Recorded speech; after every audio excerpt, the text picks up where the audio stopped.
സൂറത്തുൽ മാഇദ 82 സൂക്തം മുതൽ സൂറത്തുൽ അൻആമിന്റെ 110 സൂക്തം വരെയുള്ള 7 ജുസ് ആണ് ഇന്ന് നമ്മൾ പരിചയപ്പെടുന്നത്.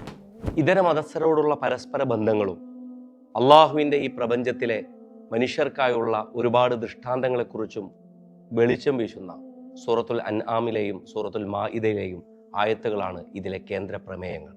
ക്രൈസ്തവ വിശ്വാസികളിൽ വിശ്വാസികളോട് കൂടുതൽ അടുപ്പമുള്ളവരുണ്ടെന്നുള്ള സത്യമാണ് അവരുടെ സഹിഷ്ണുത മുൻനിർത്തി 82 സൂക്തത്തിൽ പടച്ചതമ്പുരാൻ വിശദീകരിക്കുന്നത്. ചിന്തിക്കാതെ ചൊല്ലുന്ന സത്യങ്ങൾക്ക് വിശ്വാസികൾ എങ്ങനെയാണ് പ്രായശ്ചിത്തം ചെയ്യേണ്ടതെന്നുള്ള രീതിയെയാണ് 89 സൂക്തം അനാവരണം ചെയ്യുന്നത്.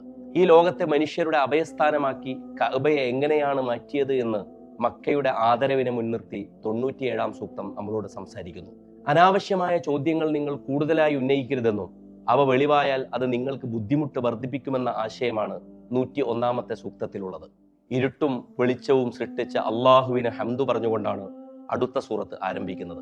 സകല മതസ്ഥരും ഒരുപോലെ ആദരിക്കുന്ന പ്രവാചകൻ ഇബ്രാഹിം നബി അലൈഹിസ്സലാം അദ്ദേഹത്തിന്റെ ജീവിതത്തിൽ ആകാശത്തിലെ ഗോളങ്ങളിലൂടെ തന്റെ നാഥനെ കണ്ടെത്തി സ്വന്തം സമൂഹത്തിന് മുമ്പിൽ വിശദീകരിച്ച ചരിത്രമാണ് 75 സൂക്തത്തിലുള്ളത്. സത്യത്തിന് വേണ്ടി നിലകൊണ്ട് ഒരുപാട് കഷ്ടനഷ്ടങ്ങൾ സഹിച്ച 18 പ്രവാചകന്മാരുടെ പരമ്പരയെ വിശദീകരിച്ചുകൊണ്ടാണ് 84 സൂക്തം നമ്മളോട് സംസാരിക്കുന്നത്. വിത്ത് മുളക്കുന്നതും കായ്ക്കുന്നതും അള്ളാഹുവിന്റെ അത്ഭുതങ്ങളിൽ ഒന്നാണെന്നും ഈ പ്രകൃതിയിലെ അത്ഭുതങ്ങൾ മുൻനിർത്തി മനുഷ്യർ അള്ളാഹുവിലേക്കാണ് കുമ്പിട്ട് തിരിയേണ്ടത് എന്നുള്ള പരാമർശമാണ് 95 സൂക്തത്തിൽ. കണ്ണുകൾക്ക് അവനെ കാണാനാകില്ല എന്നും എന്നാൽ അവൻ നിങ്ങളുടെ കണ്ണുകളെ കാണുന്നുണ്ടെന്നുമുള്ള പരാമർശമാണ് 103 സൂക്തത്തിലുള്ളത്.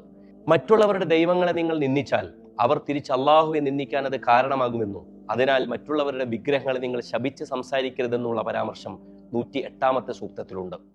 എത്ര വലിയ അത്ഭുതങ്ങൾ നേരിട്ട് കണ്ടാലും വിശ്വസിക്കാത്ത ചില മനസ്സുകളുണ്ടെന്നും അതാണ് അഹങ്കാരത്തിന്റെ ഏറ്റവും മികച്ച തെളിവെന്നും വിശദീകരിക്കുകയാണ് 109 സൂക്തം. സത്യവും അസത്യവും വേറിട്ട 2 വഴികളാണെന്നും അന്ധകാരത്തിൽ കഴിയുന്നവനും സത്യത്തിന്റെ വെളിച്ചം കിട്ടിയവനും സമമല്ലെന്നുമാണ് 122 സൂക്തത്തിൽ അള്ളാഹു മനുഷ്യരോട് സംവദിക്കുന്നത്. പടച്ചതമ്പുരാന്റെ എത്ര വലിയ മുഅ്ജിസത്തുകൾ കൺകാണ്കെ കണ്ടാലും മനുഷ്യർ ഒരുപക്ഷെ സമ്മതിച്ചു തരില്ലെന്നും അഹങ്കാരമാണ് അതിൻ്റെ ഒരൊറ്റ കാരണമെന്നും സത്യനിഷേധികളുടെ അടഞ്ഞുപോയ മനസ്സിന്റെ കാരണങ്ങളെക്കുറിച്ച് വിശദീകരിച്ചുകൊണ്ടാണ് ഈ ജുസ് സമാപിക്കുന്നത്.